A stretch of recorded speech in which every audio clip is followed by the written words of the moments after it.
এই মুহূর্তের একটা বড় নিউজ, তৃণমূলের পরিষদীয় দলনেতা বাছাইয়ে সই জালিয়াতি কাণ্ডে এবার ফিরহাদ হাকিমের বাড়িতে সিআইডি।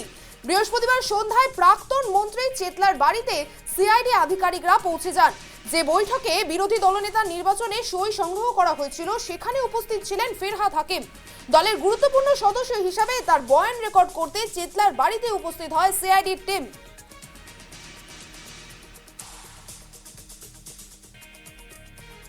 সই জালিয়াতি কাণ্ডে এবার ফিরহাদ হাকিমের বাড়িতে সিআইডি টিম পৌঁছে গেল। তৃণমূল পরিষদীয় দলনেতা বাছাইয়ে সই জালিয়াতি কাণ্ডে এবার ফিরহাদ হাকিমের বাড়িতে সিআইডি।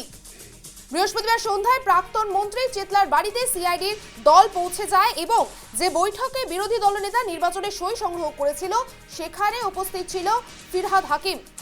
শঙ্খদীপ, সই জালিয়াতি কাণ্ডে এবার ফিরহাদ হাকিমের বাড়িতে সিআইডি, চেতলার বাড়িতে ইতিমধ্যেই সিআইডির একটি টিম পৌঁছেছে। তোমার কাছে কি আপডেট আছে শঙ্খদীপ?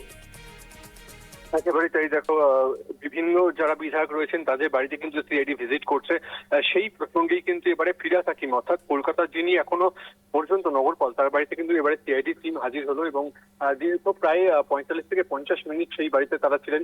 অর্থাৎ চেতলার যে বাড়ি সেখানে কিন্তু তারা হাজিরা একেবারে হানা দেন। সেখানে গিয়ে ফিরহাদ হাকিমের সঙ্গে তারা কথা বলেন, তার বয়ান রেকর্ড করা হয়।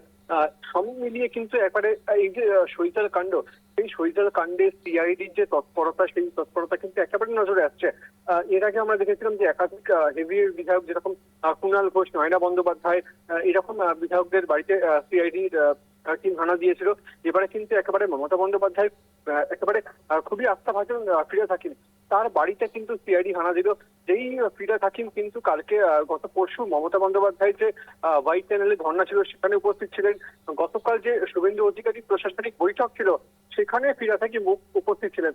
সব মিলিয়ে ফিরহাদ হাকিমের ভূমিকা সেই নিয়ে একটা প্রশ্ন চিহ্ন উঠেছিল। সেই সিআইডি কিন্তু এবারে ফিরহাদ হাকিমের বাড়িতে উপস্থিত হন। যেমনটা তুমি জানালে শঙ্খদীপ, সই জালিয়াতি কাণ্ডে এবার ফিরহাদ হাকিমের বাড়িতে সিআইডির টিম গেছে এবং তার বয়ান রেকর্ড করতেই তার বাড়িতে পৌঁছেছেন। ধন্যবাদ তোমায় শঙ্খদীপ।